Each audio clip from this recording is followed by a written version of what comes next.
Selamat sore Bapak Ibu Muslimin Muslimat dimanapun Anda berada. Alhamdulillahirrabbilalamin. Syukur kita panjatkan kehadirat Allah Subhanahu wa Ta'ala atas nikmat karunia-Nya lah kita dapat kembali di kajian Ramadan hari ini, Senin 11 Mei 2020, bertepatan dengan 18 Ramadan 1441 Hijriah. Sudah hadir di studio lantai 3 gedung kantor Badan Pemeriksa Keuangan Perwakilan Kepri, Ustadz Dr. Zainal Satiawan, LCMA. Selamat sore Ustadz, selamat datang. Waalaikumsalam. Bapak Ibu Muslimin Muslimat, tema yang akan kita ambil untuk hari ini adalah makna nuzulul Quran dalam konteks abad 21. Sebelum kita dengarkan tausiah dari Ustadz, marilah kita bersama mendengarkan lantunan ayat suci Al-Quran yang akan disampaikan oleh Ustadz Denny Jalaluddin, mengambil surat Al-A'raf ayat 204-205. Dipersilakan.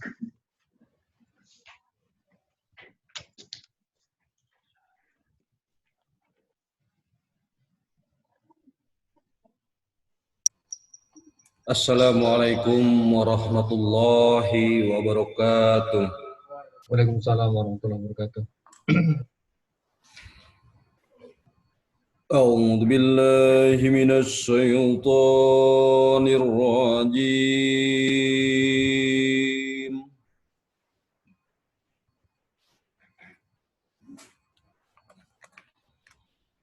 Bismillahirrahmanirrahim.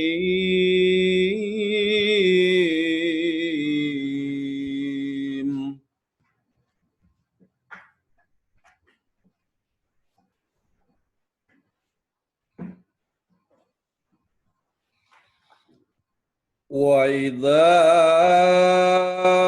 quri'al Qur'anu fastami'u lahu wa ansitu la'allakum turhamun.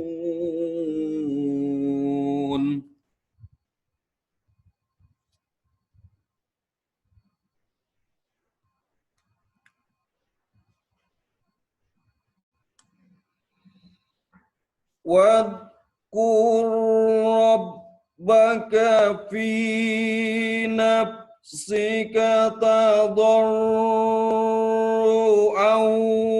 wa khifatan wa dunal jahri minal qawli bil ghuluwi wal asali wa la takum minal ghafilin.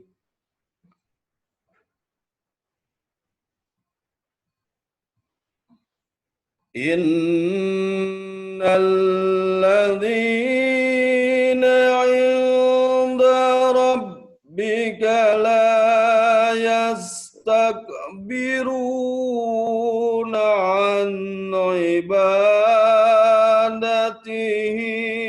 wa yusabbihunahu wa lahu yasjudun.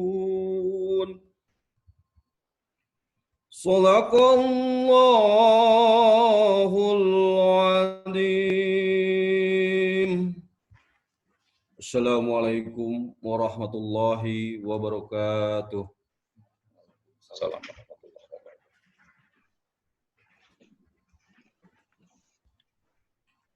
Dari lantai 3 gedung kantor BPK Perwakilan Kepri, Anda masih di kajian Ramadan untuk hari ini.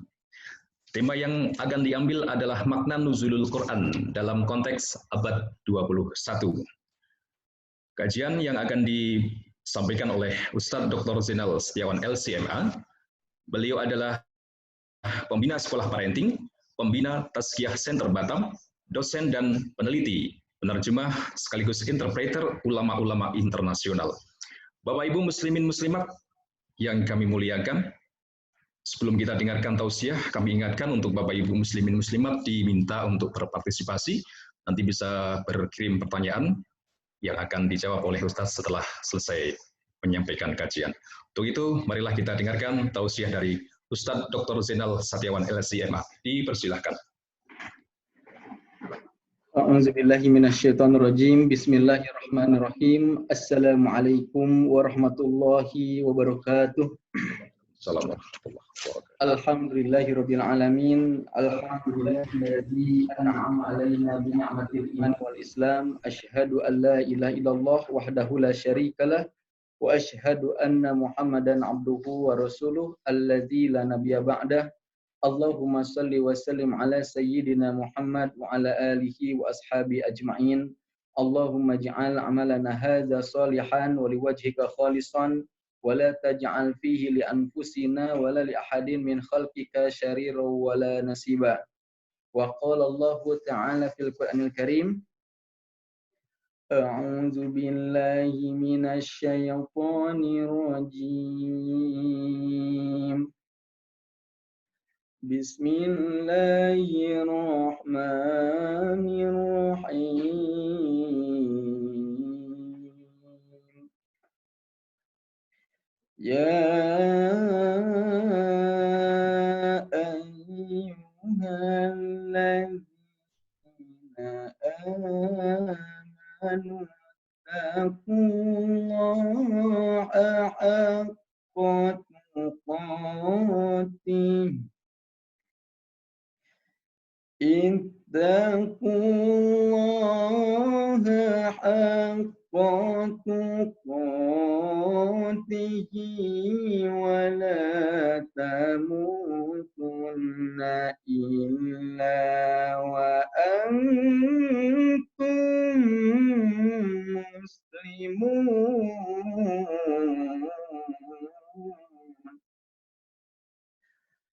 A'udzu billahi minasy syaithanir rajim.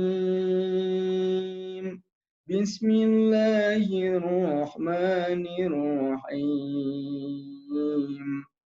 Sabbaha lillahi ma fis samawati wa ma fil ardi wa huwal azizul hakim. Ya ayyuhalladzina amanu lima taquluna ma la taf'alun. Ya ayyuhalladzina amanu lima taquluna ma la taf'alun. Kabura maqtan indallah. Kabura maqtan indallahi an taqulu ma la taf'alun. Al-ayah. Bagaimana kabarnya Bapak, Ibu, muslimin, muslimat sekalian? Semoga senantiasa diberikan kesehatan dan dilindungi oleh Allah Subhanahu wa taala. Pertama-tama yang kami hormati Bapak Ketua BPK, Wakil Ketua BPK, para anggota BPK, para pejabat eselon 1, para kepala perwakilan dan semua eselon 2 serta semua pejabat fungsional dan struktural di lingkungan BPK dan seluruh staf karyawan yang setia di kajian Ramadan sore hari ini, terkhusus kepada Kepala Perwakilan BPK Kepri, Widi Widayat. Semoga senantiasa berada dalam naungan Allah Subhanahu wa taala, diberikan keistiqomahan agar hatinya senantiasa condong pada ketaatan dan agamanya, dan diberikan kelancaran sampai selesai berakhirnya ibadah puasa Ramadan di ini. Mari kita panjatkan puji syukur kepada Allah Subhanahu wa taala yang Maha melihat Saat ini pun Allah sedang melihat gerak-gerik kita.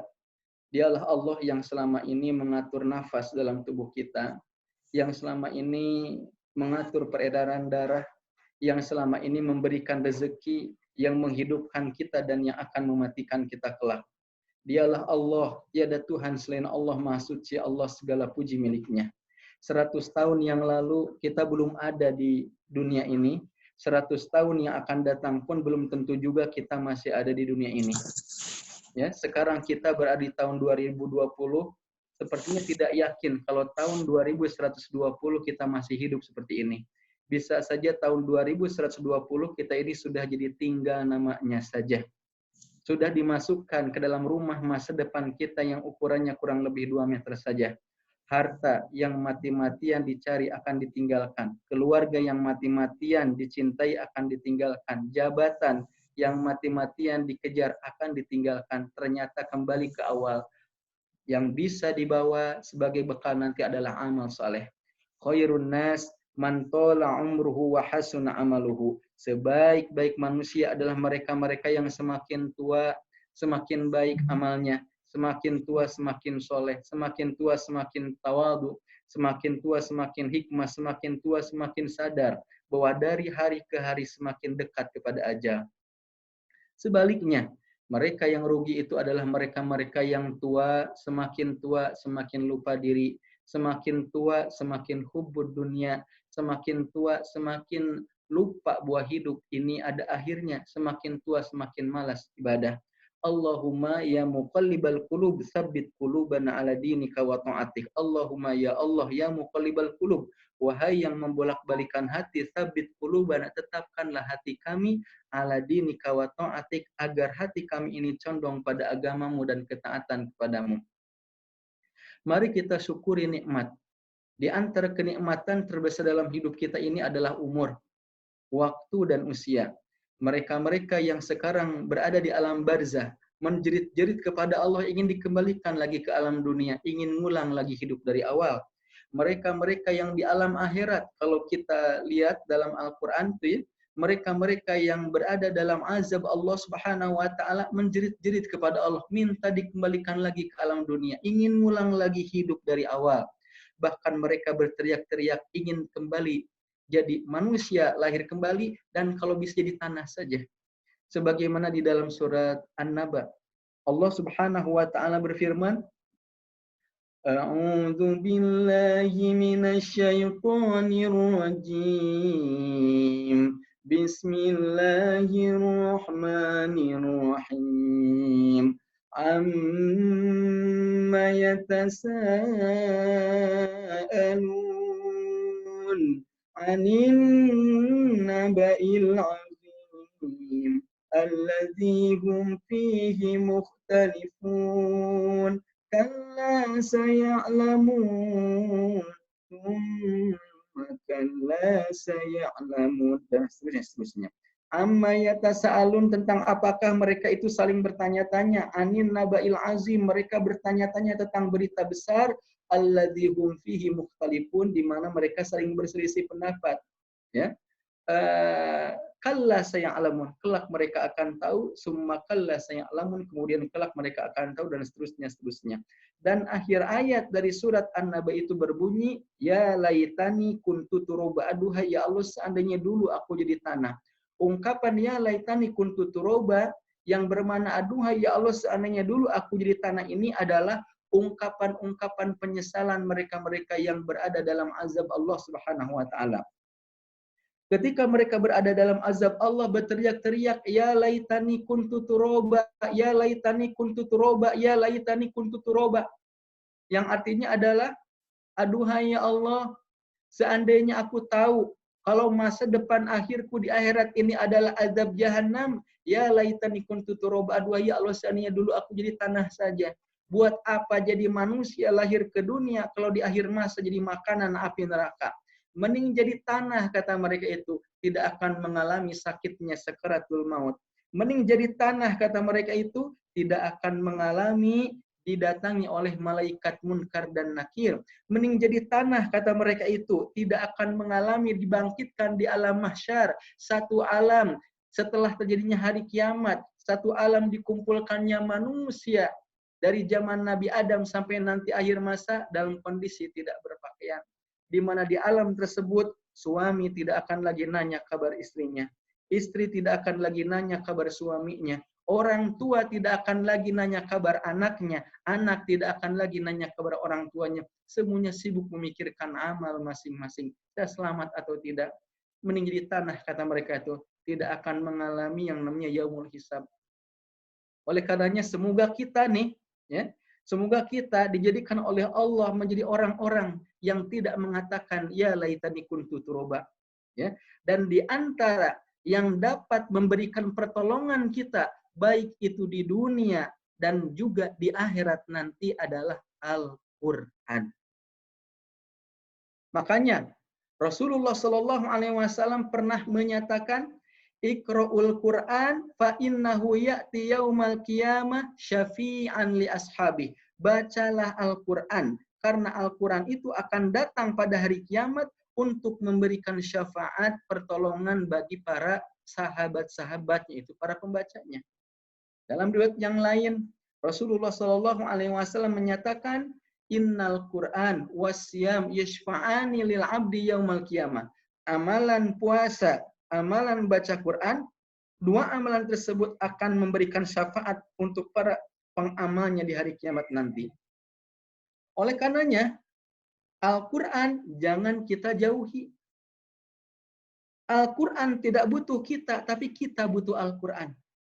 Kita tahu Al-Quran ini adalah dusturul ummah, pedoman umat. Tapi ternyata banyak sekali orang-orang yang mengacuhkan Al-Quran. Banyak orang yang ketika ditanya apa pedomanmu dalam hidup Al-Quran. Tetapi banyak orang yang tidak nyentuh-nyentuh Al-Quran. Bahkan orang baca Qurannya kalau lagi susah saja. Ketika lagi banyak problem, lagi senang, dia tidak baca Quran. Tidak nyentuh-nyentuh Al-Quran. Padahal Al-Quran ini Masya Allah. Ketika kita baca Al-Quran, ya, baik itu tidak paham makna akan memberikan pahala. Semakin banyak baca Quran, berinvestasi pahala untuk di yaumil akhir nanti. Apalagi paham makna.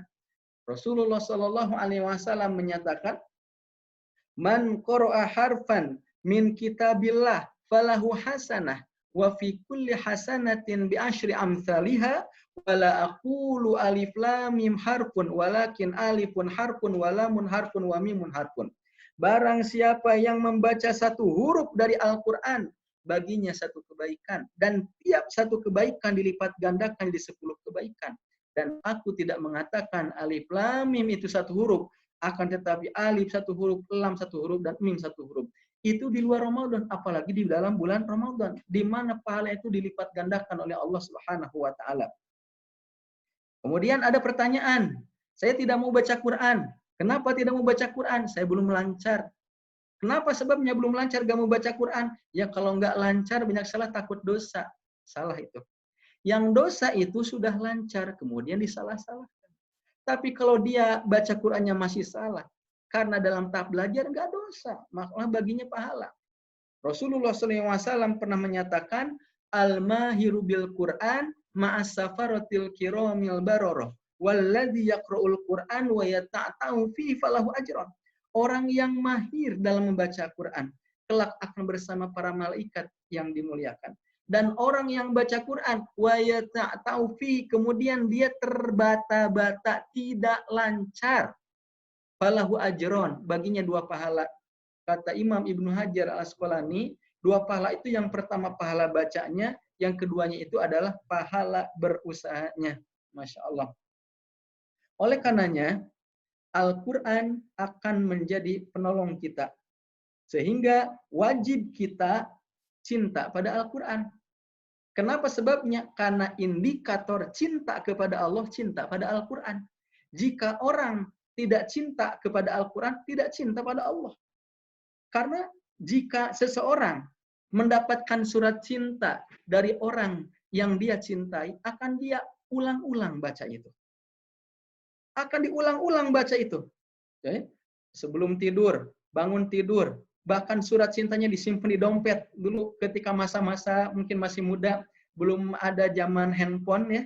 Mungkin orang tua terdahulu pakai surat aja, ajakan untuk menikah. ngajak nikah. Ternyata yang ngajak menikah itu adalah orang yang kita cintai juga. Diulang-ulang, padahal isinya cuma itu-itu. Bahkan mungkin kertasnya pun dipakai parfum. Wah, harum. Di mana? Sering dibaca-baca. Bukan masalah kertasnya, tetapi orang yang nulisnya. Nah, Al-Quran itu adalah surat cinta Allah Subhanahu wa Ta'ala. Semakin cinta seseorang kepada Allah, maka dia semakin haus untuk membaca Al-Quran. Tetapi ketika orang tidak cinta pada Allah, Al-Quran akan dijauhkan. Makanya jika ada pertanyaan, apa tanda-tanda orang cinta pada Allah? Nggak jauh-jauh, dekat dengan Al-Quran. Kalau satu hari belum baca Quran, seperti ada yang gatal. Kalau sehari belum menyentuh Al-Quran, kayak ada yang kurang. Sebagaimana seseorang, jika dalam satu hari tidak pegang handphone, gatal. Satu hari tidak baca status, gatal. Satu hari tidak baca SMS, tidak baca WhatsApp, gatal. Wah, gitu. Kemana nih? Nah, bagaimana caranya gatal itu pun dilampiaskan kepada Al-Quran. Aduh, saya belum baca Quran. Kalau belum baca Quran itu seperti ada yang kering ruhiyah ini. Seperti belum makan gitu. Itu tuh ruhiyah. Makanya cinta pada Al-Quran itu adalah cinta pada Allah Subhanahu wa Ta'ala dalam hidup kita. Siapa yang akan nolong kita? Hidup kita ini cuma sebentar. Tanya kepada orang yang sekarang sudah 30 tahun, terasa enggak? Perasaan baru kemarin. Udah 30 tahun lagi. Tanya kepada orang yang sekarang usianya 40 tahun, terasa enggak? Terasa. Tanya kepada orang yang sekarang usia 50 tahun, terasa enggak? Terasa. Tanya kepada orang yang sekarang usianya 60 tahun, terasa enggak? Terasa. Tanya kepada orang yang sekarang umurnya 70 tahun, enggak terasa. Seandainya sekarang ada orang yang dalam kondisi sakaratul maut, terasa tidak? Enggak terasa. Perasaan baru kemarin aku hidup. Nah, rugi orang yang berakhir kehidupannya, tetapi dia telah tertakdirkan belum bisa baca Al-Quran. Lantas waktu yang diberikan oleh Allah bertahun-tahun, berpuluh-puluh tahun itu dipakai apa? Sampai tidak ada waktu sedikit pun untuk belajar Al-Quran, bahkan membaca Al-Quran. Banyak sekarang Al-Quran jadi hiasan aja. Ada orang datang bertamu, di lemarinya ada Al-Quran bagus gitu. Tamunya tuh nanya, "Oh, ini Al-Quran bagus sekali." Kata tuan rumah tuh, "Oh iya, ini kenang-kenang waktu nikah dulu. Jadi gede suaranya. Karena mas kawinnya Al-Quran." Mas kawinnya Al-Quran, tapi jadi mas kawin aja, nggak dibaca, cuma jadi pajangan aja. Oh gitu. Biasa. Jadi Quran yang bagus itu adalah Quran yang rusak. Berarti kalau rusak, sobek, udah tidak rapi, menunjukkan sering dibaca. Jadi kalau Al-Quran bertahun-tahun masih bagus, nggak suka dibaca. Nah, pertanyaannya adalah bagaimana memunculkan cinta pada Al-Quran? Nah, itu. Karena kan ada pepatah, tak kenal maka ta'aruf. Tak kenal maka ta'aruf. Makin ta'aruf maka makin kenal makin cinta. Ya. Begitupun pada Al-Quran, tidak mungkin orang itu cinta pada Al-Quran sebelum dia kenal dengan Al-Quran. Ketika sudah kenal dengan Al-Quran, dia akan cinta pada Al-Quran. Nah, cara mengenalnya harus tahu dulu apa itu Al-Quran. Ketika kita ditanya sama anak, Pak Ari, Bapak, Ibu, apa itu Al-Quran? handphone yang tadi lagi dengerin tausiah dari Kepri ini. Quran itu ya pedoman umat Islam. Ya Quran itu adalah kalamun cuma gitu saja kan.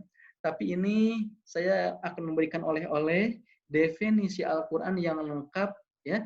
Kalau dalam usul fikih itu jami' mani, lengkap menyeluruh ya, mencakup semua makna. Yang mana diungkap di dalam kitab At-Tibyan fi Ulumil Quran yang ditulis oleh Imam Muhammad Ali As-Subuni. Sudah meninggal ya orangnya. Beliau mengatakan, Al-Qur'anu huwa kalamullah al-mu'jiz bil lafzil arabiyyi al-munazzalu ala khatamil anbiya'i wal mursalin biwasitatil amin Jibril alaihissalam al-manqul ilaina bitawatur al-maktub fil masahib al-muta'abbadu bitilawati al-mabdu bi suratil Fatihah wal mukhtatamah bi suratin Nas. Al-Quran itu adalah kalamullah, wahyu Allah, ucapan Allah, firman Allah. Pertama itu. Bukan ucapan manusia, bukan ucapan jin, bukan ucapan setan, bukan ucapan malaikat, ucapan Allah. Ketika orang memahami Al-Quran itu adalah kalamullah, ucapan Allah. Ketika orang membacakan Al-Quran sama dengan mengucapkan kalimat-kalimat Allah, maka akan menganggap Quran itu sakral. Berarti sebaik-baik ucapan adalah ucapan Allah. Sebaik-baik pendengaran buat telinga kita adalah mendengarkan Al-Quran. Sebaik-baik penglihatan untuk mata kita adalah melihat kepada Al-Quran. Sebaik-baik kesibukan adalah kesibukan bersama Al-Quran. Sekarang kita bersusah payah, berusaha untuk mendawamkan, lihat Quran, baca Quran, karena itu kalamullah, nanti Al-Quran yang akan nolong kita di yaumil akhir nanti. Al-Qur'anu huwa kalamullah, wahyu Allah, ucapan Allah. Al-mu'jiz, yang merupakan mukjizat. Apa itu mukjizat? Amrun khaliq yakhluquhallahu ala aidil anbiya wal mursalin tasdiqan lahu. Di mana sesuatu yang luar biasa yang Allah ciptakan untuk para nabi dan rasul, tasdiqan lahum, sebagai bukti pembenaran bahwa mereka itu nabi atau rasul. Itu mukjizat. Dan Al-Qur'an mukjizatul kubra, mukjizat terbesar, mukjizat teragung dari mukjizat nabi-nabi yang lainnya. Bahkan lebih hebat dari mukjizatnya Nabi Musa alaihissalam, bisa merubah tongkat jadi ular, membelah lautan. Lebih hebat dari mukjizatnya Nabi Isa alaihissalam, menyembuhkan yang buta dan menghidupkan yang mati. Lebih hebat dari mukjizatnya Nabi Ibrahim alaihissalam, tidak mempan dibakar api. Kenapa sebabnya? Karena mukjizat Nabi Ibrahim bisa dilihat oleh orang zaman dulu, kejadiannya dulu. Sedangkan Nabi Isa, mukjizatnya itu zaman dulu yang bisa melihat orang-orang zaman dulu. Nabi Musa dan lainnya. Tapi Al-Quran walaupun turunnya 14 abad yang lalu, tapi kemukjizatannya itu masih terasa sampai saat ini. Baik mukjizat secara bahasanya, baik mukjizat secara maknanya, baik mukjizat dari makna-maknanya. Ada ajaran akidah, ada ajaran ibadah, ada ajaran akhlak, ada ajaran muamalah, ada sejarah, ada hukum, ada halal dan haram. Al-Quran. Mukjizat luar biasa. Bil lafzil arabi, dengan lafaz bahasa Arab. Nah, inilah bahasa Arab, tidak dengan bahasa yang lain. Kenapa sebabnya? Setelah diteliti, kenapa Al-Quran berbahasa? Karena bahasa Arab merupakan bahasa terkaya di dunia. Di antara bahasa tertua yang sampai sekarang masih bertahan adalah bahasa Arab. Banyak bahasa-bahasa yang sudah tidak bertahan lagi. Bahasa Sangsakerta sudah hilang. Kemudian bahasa daerah lokal juga kadang sudah hilang. Kita dari berbagai daerah datang, tapi sudah hilang. Yang pertama bahasa Indonesia, tapi bahasa Arab masih bertahan. Oleh karenanya, pelajari bahasa Arab. Makanya ada satu pertanyaan, kenapa kita belajar bahasa Arab? Bahasa Al-Quran. Umar bin Khattab radhiyallahu anhu pernah menyatakan, ta'allamul arabiyya fa innaha min dinikum. Pelajarilah bahasa Arab karena bahasa Arab itu adalah sebagian dari agamamu, setengah dari agamamu. Kenapa sebabnya? Karena jika orang berislam tidak bisa dilepaskan dari bahasa Arab. Bapak Ibu sekalian suka ngomong bahasa Arab tidak? Suka enggak ngomong bahasa Arab? Enggak. Kalau sholat pakai bahasa apa? Bahasa Arab. Baca Quran? Bahasa Arab. Azan, qomat, bahasa Arab. Zikir, doa, bahasa Arab. Berarti kalau ada pertanyaan suka ngomong bahasa Arab, suka tiap hari. Gitu. Baru nyadar ternyata kita suka ngomong bahasa, cuman baru nyadar. Sholat itu bahasa Arab, cuma banyak yang ganti. Quran bahasa Arab juga. Pelajari bahasa Arab. Di antaranya untuk memahami Al-Quran. Kemudian selanjutnya, Al-munazzalu ala khatamil anbiya wal mursalin. Al-Quran itu diturunkan kepada penutup para nabi dan rasul, yaitu Nabi Muhammad sallallahu alaihi wasallam. Tidak ada lagi nabi setelah Nabi Muhammad sallallahu alaihi wasallam. Ya, gitu ya. Jadi seperti itu ya.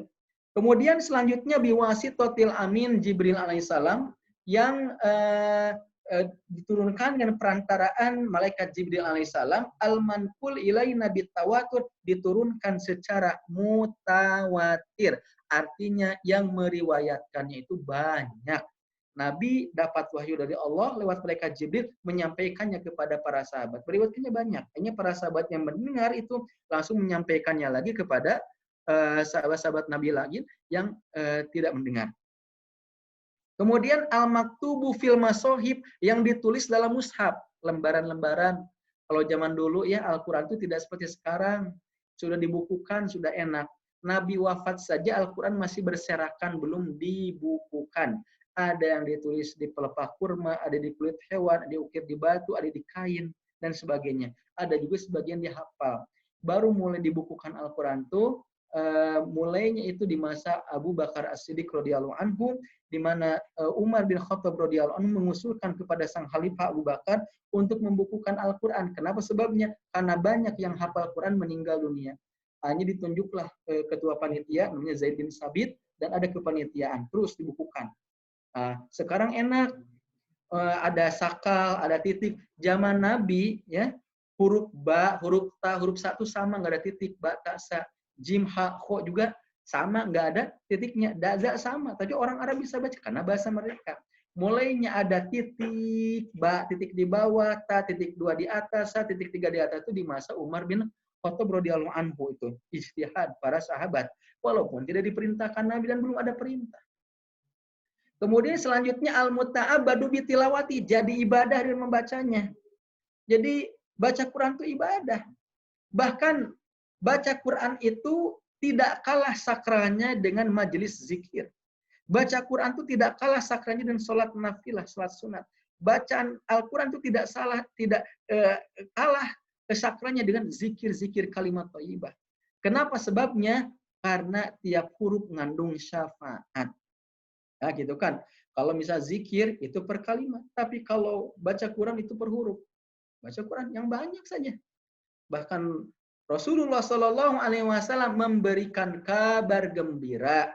Apa kabar gembiranya? Kepada siapapun yang baca Quran diberi gelar khair, sebaik-baik manusia.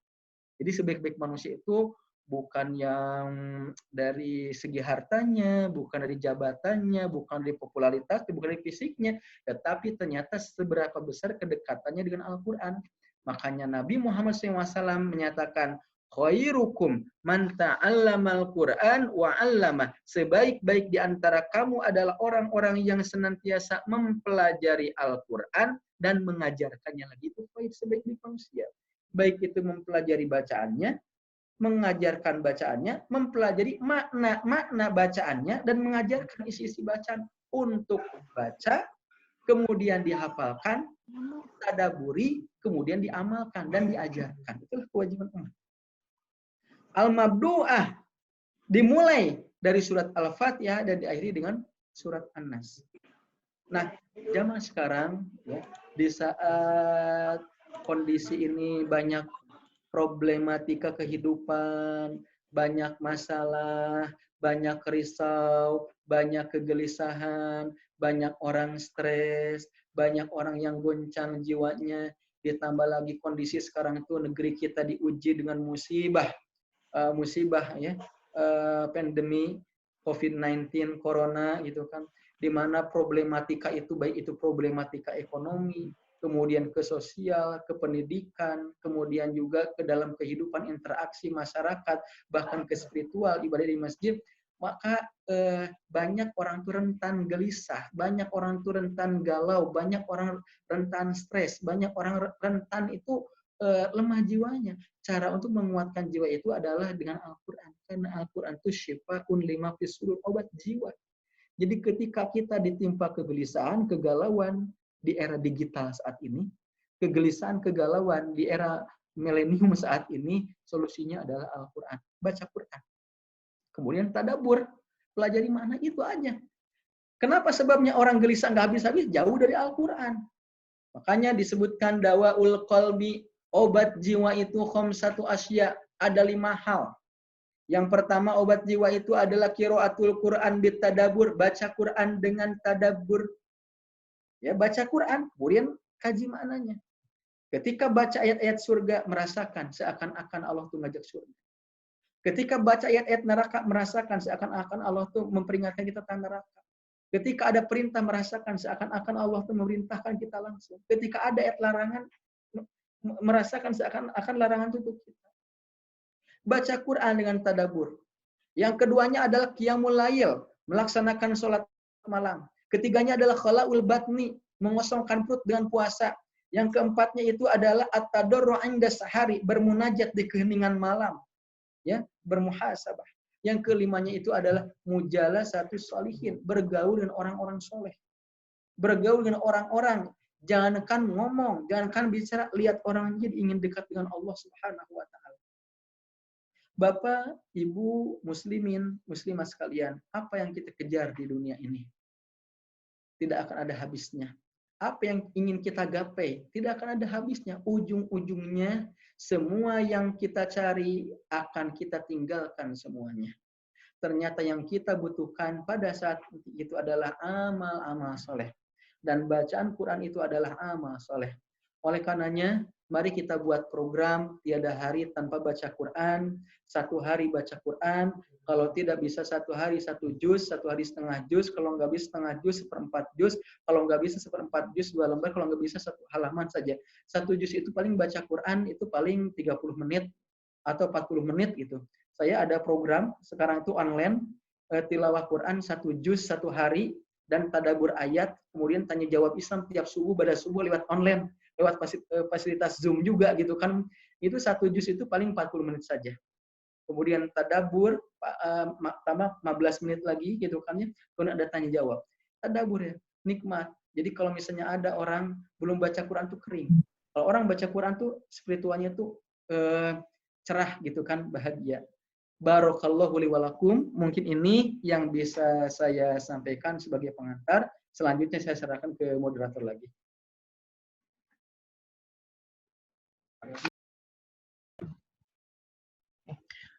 Terima kasih Ustadz Jenderal Setiawan LCMA yang sudah memberikan tausiah untuk hari ini. Tema yang diambil adalah makna nuzulul Quran dalam konteks abad 21. Bapak Ibu muslimin muslimat, terima kasih yang sudah memasukkan pertanyaan ke redaksi kami. Satu persatu akan dijawab oleh Ustadz. Mudah-mudahan semua masuk, pertanyaan bisa terjawab. Kalaupun tidak, karena kita terbatas oleh waktu. Ustadz, pertanyaan yang pertama datang dari Pak Dodi Kuspi Triadi dari PSMK. Pak Ustadz, tadi dijelaskan terkait ketika membaca Al-Quran, setiap huruf yang dibaca menghasilkan pahala. Bagaimana jika kita hanya membaca arti atau terjemahan dalam Al-Quran, agar kita mengerti apa yang kita baca selama ini? Mohon pencerahannya, Ustadz. Al-Quran itu adalah susunan dari juz. Yang 30 juz. Juz itu adalah susunan dari surat, ayat, kemudian ayat juga merupakan susunan dari lafad-lafad, lafad-lafad kalimat, lafad-lafad juga merupakan susunan dari tiap huruf juga huruf itu ya. Jadi susun tiap huruf. Jadi seseorang dikatakan dia itu membaca Al-Quran jika dia baca teks Arabnya. Teks Arabnya dia baca, walaupun cuman huruf muqatta'ah seperti alif, lam, mim. Itu. Tetapi kalau dia baca terjemahnya, yaitu bukan statusnya bukan baca Quran, tetapi statusnya itu baca terjemah Al-Quran. Beda pahalanya, beda. Kalau baca teks Arab, ya baca Al-Quran statusnya. Kalau itu baca terjemah Al-Quran. Kalau baca terjemah Al-Quran, baik nggak? Ya baik juga dibanding baca teks-teks yang lain. Yang mungkin seperti teks-teks berita yang kadang belum tentu benar juga, kadang banyak gosip juga. Daripada sibuk baca-baca yang gosip, baca-baca yang nggak baik gitu kan ya, lebih aja baca terjemah. Namun ditingkatkan lagi dan baca teks bahasa Arab Al-Quran. Oleh karenanya, cara yang paling afdol itu lebih utama itu kita baca teks Arabnya sebisa mungkin baca Qurannya, walaupun tidak lancar. Selanjutnya setelah selesai baca ayat teks Arabnya, kemudian baca terjemahnya. Baca terjemah. Yang paling ideal lagi belajar tafsirnya kepada orang-orang yang emang pakar, orang-orang yang bisa seperti itu. Tapi kalau enggak, orang ya cukup terjemahnya saja. Teks baca, kemudian baca terjemahnya, insya Allah. Itu dikatakan dengan baca Quran, kemudian dengan tadabbur. Barakallahu li wa lakum. Terima kasih Ustadz. Untuk pertanyaan tadi adalah yang bertanya dari perwakilan Jambi, mohon maaf, dari Pak Mikrolius. Yang tadi saya bilang dari Pak Dedwi Kuspi Triadi, pertanyaan gini Ustadz, ini masih ada relevansinya. Pak Ustadz, kadang ada rasa khawatir dalam membaca Al-Quran. Kami banyak salah. Lalu apa yang dimaksud dengan membaca Al-Quran dengan tartil? Mohon penjelasannya. Ya, baik. Warotilil Qur'ana tartila. Bacalah Quran secara tartil. Makna tartil itu adalah dengan pelan, tidak terlalu cepat, ya, tidak terlalu cepat, tapi santai-santai saja, memperhatikan panjang pendeknya, memperhatikan makhrijul hurufnya, memperhatikan sifatul hurufnya, memperhatikan wakof sama wasolnya, berhenti atau lanjutnya. Itu dia dimakan dengan tartil, tidak sekedar ngejar target, baca surat yang panjang, cepat gitu, ngejar target gitu. Seperti itu, sehingga panjang pendeknya didobrak, makhrijul hurufnya juga banyak yang salah, kemudian wasol, wakofnya berhenti sama itu didobrak, seperti itu. Jadi tadi itu tenang-tenang saja. Kemudian yang tidak lancar, selama dia dalam kondisi, dalam tahap belajar, tidak apa-apa. Karena orang-orang yang lancar bacaan Al-Quran pun awal-awalnya itu dia tidak lancar juga. Sebagaimana orang yang pandai naik sepeda, awalnya jatuh-jatuh dulu. Setelah jatuh-jatuh baru lancar. Orang yang lancar, orang yang mahir, orang yang pandai baca Quran pun dulunya sama mengalami proses. Jadi orang yang bisa baca Quran itu mengalami proses. Jadi yang pertama dia tidak bisa baca Quran, di sini bisa baca Quran. Nah di tengah-tengah itu ada proses namanya terbata-bata. Jadi ketika orang dari mulai tidak bisa baca Quran menjadi bisa itu harus melewati fase terbata-bata, yang salah. Nggak apa-apa. Yang penting kita belajar, kemudian juga cari guru, karena harus laki. Karena kalau misalnya nggak ada guru, bisa aja kita baca Quran perasaan bener, padahal banyak salahnya kalau di depan orang yang seperti itu. Barakallahu li wa lakum. Terima kasih Ustadz. Untuk pertanyaan berikutnya dari Pak Wipi yang di Refbang, kantor pusat Jakarta. Pak Ustadz, bagaimana tips agar kuat membaca Al-Quran 10 juz per hari agar bisa mengamalkan sunnah Nabi Muhammad SAW, bisa menghatamkan Al-Quran dalam 3 hari? Ya. Ada satu pepatah menyebutkan manjadda wajada, barang siapa yang bersungguh-sungguh pasti akan dapat. Kemudian Imam Al-Ghazali memberikan tips kepada kita agar sabar. Sabarnya sabar ala taat, memaksakan diri beribadah kepada Allah di saat malas. Jadi paksakan. Bukan terpaksa, tetapi memaksakan. Kalau terpaksa tidak ikhlas, tapi kalau memaksakan itu melawan rasa malas. Seseorang tidak akan melaksanakan sholat 5 waktu kalau dia tidak sabar, tidak memaksakan. Tidak mungkin dia baca Quran kalau dia tidak sabar, nggak memaksakan. Tidak mungkin dia berzikir, bahkan tidak mungkin dia puasa kalau dia tidak memaksakan. Jadi solusinya adalah paksakan aja walaupun susah. Kemudian buat manajemen waktu, ya. 1 hari itu 24 jam. 1 juz itu standar, yaitu sekitar 40 menit atau 30 menit lah gitu kan ya. Kalau dia lancar, kalau misalnya nggak lancar paling 10 menit. Itu aja 10 kali 10. Jadi sekitar 500 menit, ya. Kurang lebih ya bisa sekitar 7 jaman atau 8 jaman gitu. Ya, ketika dia sudah sungguh-sungguh, maka dia akan bisa seperti itu. Jadi paksakan aja. Bisa saja kita atur, cara ngaturnya gimana? Setiap selesai sholat 1 juz. 5 waktu berarti 5 juz. Atau tambah lagi, setiap selesai sholat 2 juz. 2 juz itu bisa mungkin 1,5 jam atau 1 jam 15 menit atau 20 menit. Bisa. Kemudian kita matikan alat elektronik kita. Kemudian juga kita menyepi dulu di satu tempat. Jangan sampai ada godaan-godaan dulu ya. Apalagi di rumah, di tempat gitu kan. Cari-cari tempat resmi. Yang selanjutnya adalah berusaha untuk komitmen saja.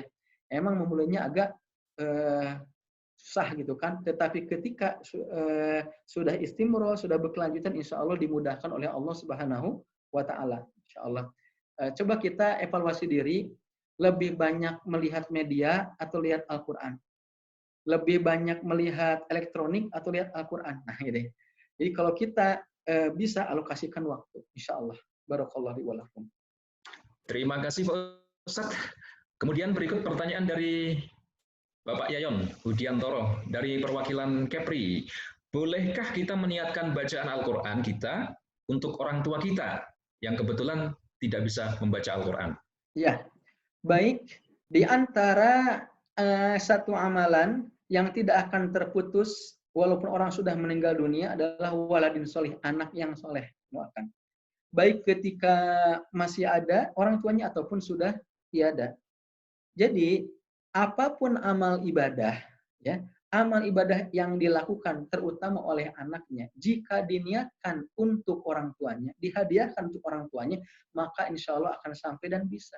Boleh kita berumroh, diniatkan untuk orang tua yang sudah wafat. Boleh kita melaksanakan ibadah haji, diniatkan untuk orang tua yang sudah wafat. Boleh kita bersedekah, diniatkan untuk orang tua yang sudah tiada. Boleh juga kita berwakaf, diniatkan untuk orang tua yang sudah tiada. Termasuk juga tilawah Al-Quran, menghadiahkan untuk orang tua ya yang sudah tiada. Bagaimana kalau yang masih ada? Boleh juga bisa. Jadi jawabannya bisa, insya Allah. Innamal a'malu binniyat. Sesungguhnya segala amal itu tergantung pada niat. Walaupun sebenarnya seorang anak itu jika dia melakukan amal kebaikan, diniatkan ataupun tidak diniatkan untuk orang tua, pahalanya itu secara otomatis kepada orang tua. Orang tua terciprati pahala. Apalagi anak tersebut soleh hasil didikan orang tuanya. Apalagi anak tersebut dia itu baik hasil didikan orang tuanya. Apalagi rajin ibadah, bisa baca Quran hasil didikan orang tuanya. Maka ketika anak melakukan amal ibadah, orang tua kecipratan. Barakallahu walakum. Berikutnya Pak Ustadz, pertanyaan dari Bapak Ali Nugroho. Pak Ustadz, bagaimana jika dalam Ramadan ini kita tidak fokus menghatamkan Al-Quran, namun menghafalkan Al-Quran?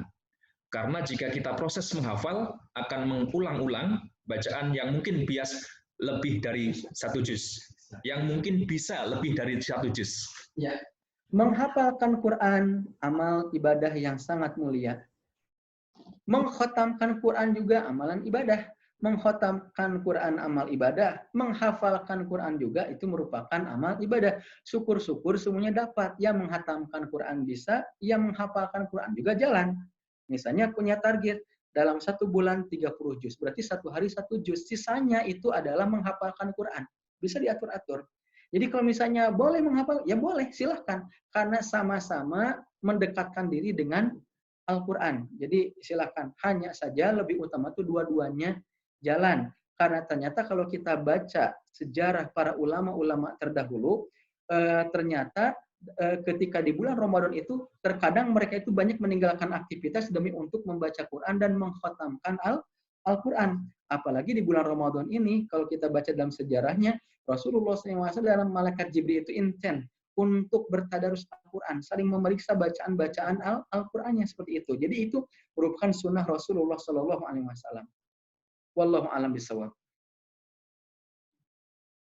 Ya.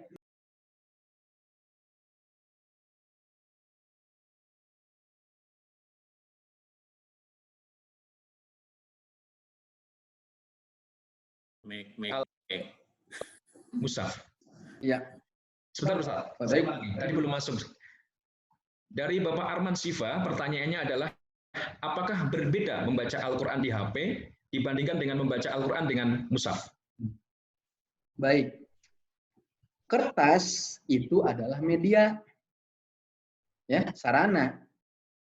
HP juga adalah media atau sarana, seperti itu. Sebagaimana komputer juga adalah media. Kemudian juga media-media apapun bisa dijadikan sebagai sarana untuk melaksanakan bacaan Al-Quran. Jadi ketika orang baca Quran di mushaf dapat pahala. Ketika dia baca Al-Quran di HP, dia pun dapat pahala.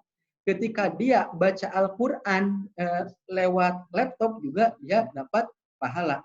Hanya saja khusus kalau misalnya dalam bentuk mushaf Al-Quran berbentuk buku 30 juz ya, kemudian 114 surat ya, dalam buku tersebut memang itu ada adab-adab khusus. Di antara adab-adabnya itu punya wudu ya, kemudian juga kan seperti itu. Sedangkan kalau misalnya di media seperti handphone ataupun laptop sebagainya itu beda lagi cerita. Tapi ketika dia baca teks Quran itu dia dapat pahala juga. Terus yang kedua, apabila kita bawa Al-Quran ke toilet tidak diperbolehkan. Bagaimana kalau misalnya ada teks Al-Quran yang ada di handphone? Ketika kita mau masuk toilet, nonaktifkan dulu tampilan Al-Qurannya baru masuk toilet. Nah, seperti itu. Wallahu a'lam bishawab. Terima kasih Ustadz untuk jawabannya. Dan buat Bapak Ibu muslimin muslimat yang sudah berkirim pertanyaan, terima kasih sekali. Kami berusaha untuk menjawab semuanya, namun terbatas oleh waktu ya. Pokoknya saya usahakan sebanyak-banyaknya. Pertanyaan yang masuk bisa kami bacakan, bisa dijawab oleh Ustadz hari ini. Pak Ustadz, berikut pertanyaan datang dari Tangerang Selatan, dari Bapak Ali. Pak Ustadz, mohon maaf, apa sanksi membaca Al-Quran? Salah hukumnya, tajwidnya, dan sebagainya. mungkin akan mengakibatkan beda arti karena masih belajar dan mohon penjelasannya. Iya, saya ulangi lagi. Rasulullah SAW pernah menyatakan al-mahiru bil Quran ma'as safaratil kiramil bararah walladzi yaqra'ul Quran wa yata'ta'u fihi falahu ajron. Orang yang mahir dalam membaca Al-Quran kelak akan bersama para malaikat yang dimuliakan, dan orang yang baca Al-Quran tetapi dia terbata-bata, nggak lancar panjang pendeknya, nggak lancar makhrijul hurufnya, nggak lancar sifatul hurufnya, baginya itu ajron 2 pahala. Imam Ibnu Hajar Al-Asqalani menyebutkan yang dimaksud 2 pahala itu pertama pahala baca Qur'annya, yang keduanya adalah pahala berusahanya. Jadi orang yang terbata-bata bacanya, orang yang tidak lancar bacanya, dan dia masih dalam tahap belajar tidak berdosa. Ulangi lagi. Orang yang tidak lancar baca Al-Qur'annya, orang yang tidak jelas makhrijul hurufnya, orang yang panjang pendeknya masih belum lancar, maka dia tidak berdosa jika dia masih dalam tahap belajar. Karena kalau misalnya orang baca Quran langsung lancar, langsung mahir, ya harus mengalami fase tidak lancar dulu. Jadi yang dosa itu jika dia sudah lancar, sudah mahir, tetapi sengaja disalah-salahkan, sengaja dipermainkan bacaan itu dosa. Jadi kalau tidak lancar nggak apa-apa. Baca aja. Semakin banyak baca Quran, semakin fasih lisan kita, semakin terbiasa lisan kita seperti itu. Tapi ingat, dalam tahap belajar, cari guru, ya, cari waktu tertentu untuk belajar bacaan Quran. Tekadkan dia pengen lancar. Seperti orang yang tidak lancar ucapan ain, ya, ain. Alhamdulillahi Rabbil Alamin. Ini ada yang baca Alhamdulillahi Rabbil Alamin. Nga. Tetap aja disuruh mengucapkan nga lagi itu kan. Apa itu? Sambil terus perbaikin seperti itu. Seperti orang makhrajnya itu masih belum lancar. Tapi insya Allah semakin dia belajar semakin lancar insya Allah. Barakallahu. Terima kasih Ustadz untuk jawabannya. Sebelum kita berpisah Ustadz, izinkan kami untuk menyapa para audien yang sudah bergabung dengan kajian Ramadan hari ini. Ada Kepala Perwakilan Jawa Tengah, Bapak Ayub Amali, terima kasih untuk gabungnya.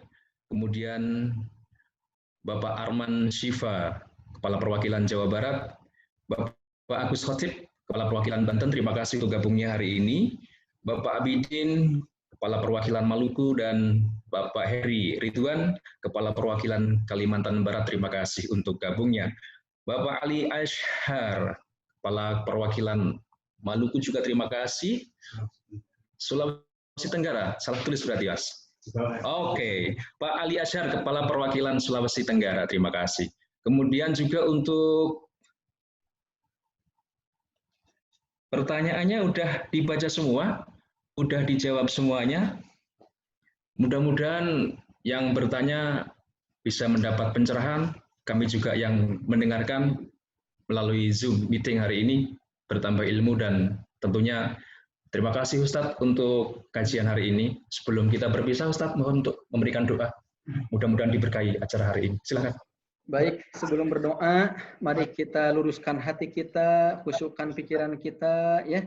Kita berdoa kepada Allah agar kita dilindungi oleh Allah, keluarga kita pun diberikan kesehatan, kemudian dipanjangkan umurnya, banyak amalnya juga, ya. Izinkan saya membaca beberapa ayat Al-Quran dulu. A'udzu billahi minasyaitonir rajim. Bismillahirrahmanirrahim. Sabbaha lillahi ma fis samawati wa ma fil ardi wa huwal azizul hakim. Ya ayyuhalladzina amanu lima taquluna ma la taf'alun. Ya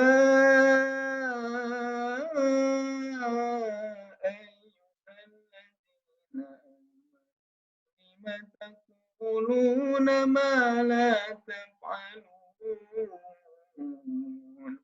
كبر مقتا عند الله كبر مقتا عند الله أن تقولوا ما لا تفعلون. Mari kita beristighfar. Astaghfirullahalazim. Astaghfirullahalazim. Astaghfirullah. Ampun kepada Allah yang Maha Agung. Astaghfirullahalazim.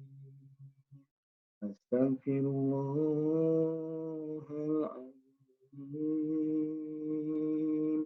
Astaghfirullahalazim. Astaghfirullahalazim. Astaghfirullahalazim. Hasbunallah wa ni'mal wakil. Ni'mal maula wa ni'mal nasir. Hasbunallah wa ni'mal wakil. Ni'mal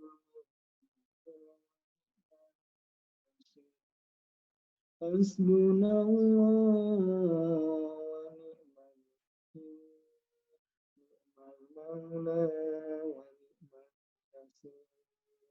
La ilaha illa anta subhanaka inni kuntu minaz zalimin. La ilaha subhanaka inni kuntu minaz zalimin. La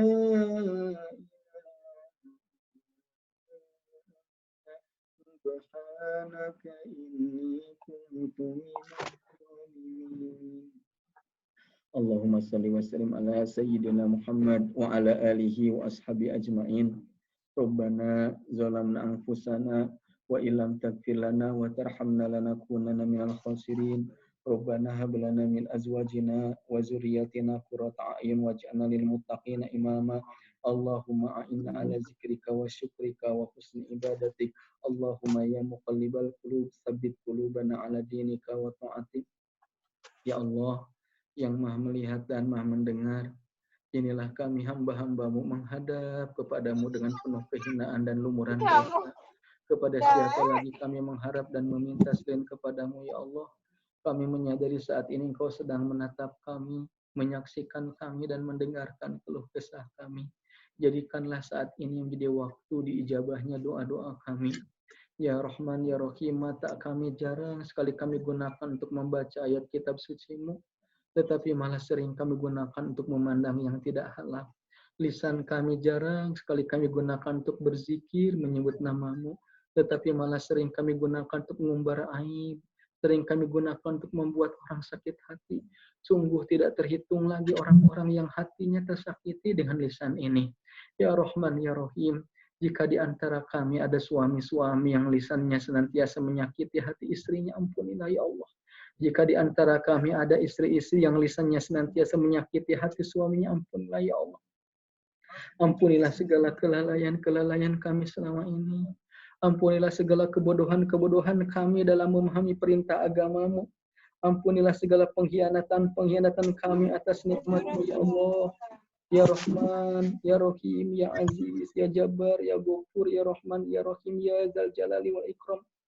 Kami menyadari bahwa dari hari ke hari semakin dekat kami kepada ajal. Tetapi Engkau Maha Tahu, ya Allah. Walaupun ajal semakin dekat, rasanya persiapan kami masih belum banyak, ya Allah. Seandainya malaikat Ijrail datang saat ini juga, dalam kondisi keimanan dan amal kami seperti ini, rasanya kami masih belum siap, ya Allah. Jadikanlah sisa umur kami di umur yang berkah, penuh dengan amal soleh, penuh kebaikan. Hadirin, Bapak Ibu muslimin dan muslimat, mari ingat-ingat wajah kedua orang tua kita.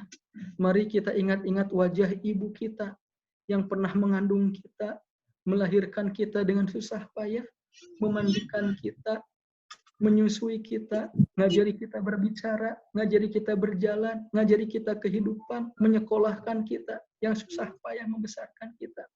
Ingat-ingat mereka. Ya Rahman, Ya Rahim, ampunilah kami ya Allah, jika belum maksimal membahagiakan kedua orang tua kami. Ampunilah ya Allah, jika kami belum maksimal membalas jasa-jasa kebaikan kedua orang tua kami. Ampunilah kami ya Allah, jika belum maksimal memberikan kebahagiaan dan kebaikan untuk mereka. Ampunilah kami ya Allah, jika banyak mengecewakan mereka, pernah membuat sakit hati mereka. Ampunilah kami jika kami menjadi anak-anak yang belum melayani dengan maksimal kedua orang tua kami. Rahmati kedua orang tua kami. Jangan jadikan kami jadi anak-anak yang durhaka. Jangan jadikan kami jadi anak-anak yang tidak berbakti kepada kedua orang. Yang bisa menjadikan kami sulit mengucapkan kalimat La ilaha illallah di akhir hayat kami. Rahmati kedua orang tua kami di dunia dan akhirat. Jadikanlah kami jadi hamba-hambamu yang soleh dan bisa mensolehkan keluarga dan lingkungan. Ya Rahman, Ya Rahim, jika di antara kami masih ada orang-orang yang hatinya keras membatu, lembutkanlah ya Allah hatinya. Jika di antara kami masih ada orang-orang yang hatinya gelap gulita, terangilah dengan nurmu, dengan cahayamu. Jika di antara kami masih ada orang-orang yang hatinya tertutup dari kebenaran, bukakanlah ya Allah hatinya ya Allah. Jadikan kami jadi ahli sholat yang khusyuk, ahli sodakoh yang ikhlas, ahli tahajud, ahli tilawah Quran, ahli zikir, ahli salat. Berikan kami kekuatan iman agar bisa mencintai ibadah dan ketaatan. Berikan kami kebencian terhadap dosa dan kemaksiatan.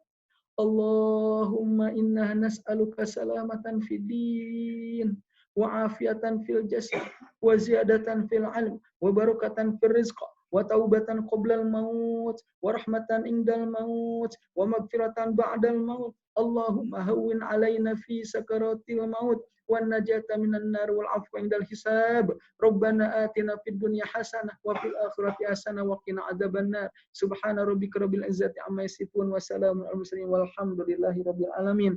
Mohon maaf bila ada kesalahan, yang benar dari Allah, yang saya pribadi. Wassalamualaikum warahmatullahi wabarakatuh.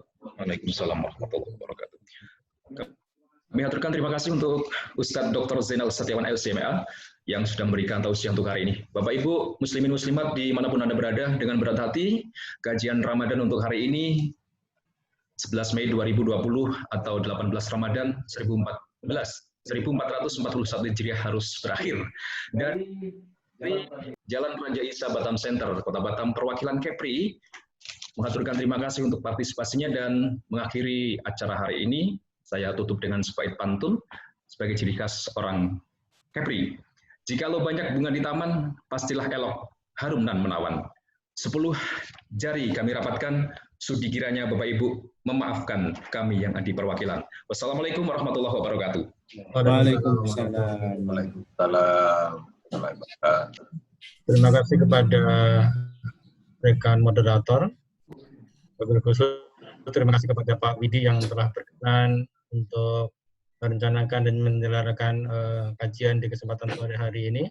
Terima kasih juga kami sampaikan kepada Bapak Samsudin yang telah hadir di kesempatan sore hari ini, PLT terutama Bapak dan Ibu. Barangkali sebelum kita akhiri, saya mau berkenan kepada Mas Widi untuk menyampaikan agenda kita kajian online di hari berikutnya. Silakan Mas Widi. Semoga bisa silaturahim.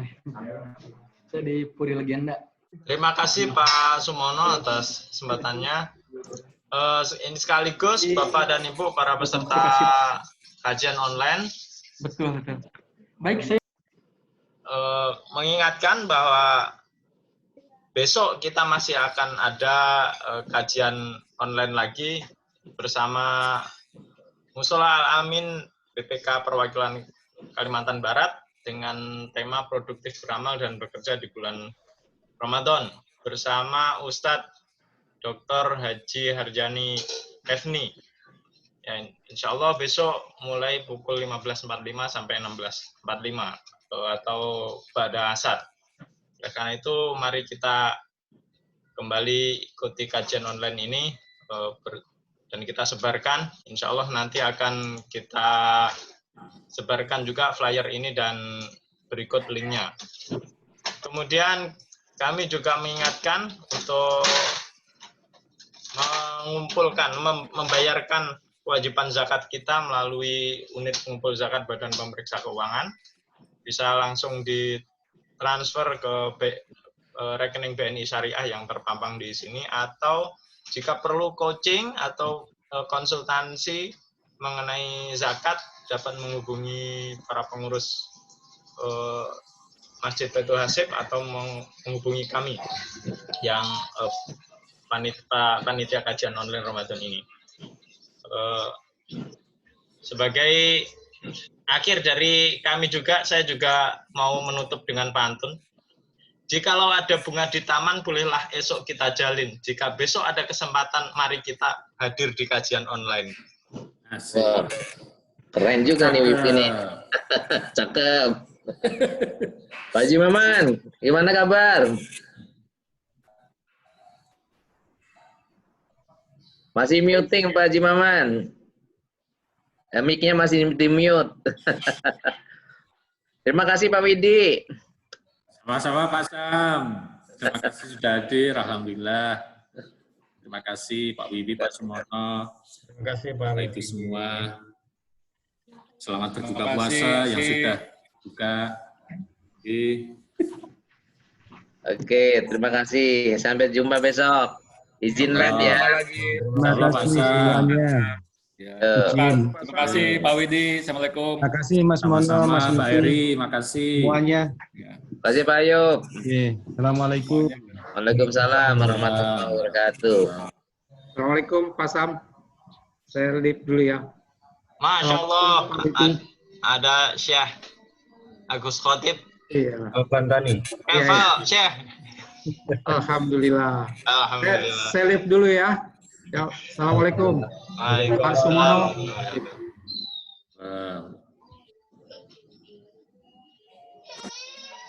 Saya naksir sama pecinya Pak Widi. Iya, iya. Ini tolong difoto aja dulu. Oh iya. Kayaknya ini local wisdomnya Kepri. Oh enggak. Oh bukan ya. Saya pikir lokal Ya, wisdom. lokal sih lokal. Orang Pak Widi ada di Banten kok. Oh iya jelas. Pak Maman. Alhamdulillah. Jangan keras-keras Pak. Aduh.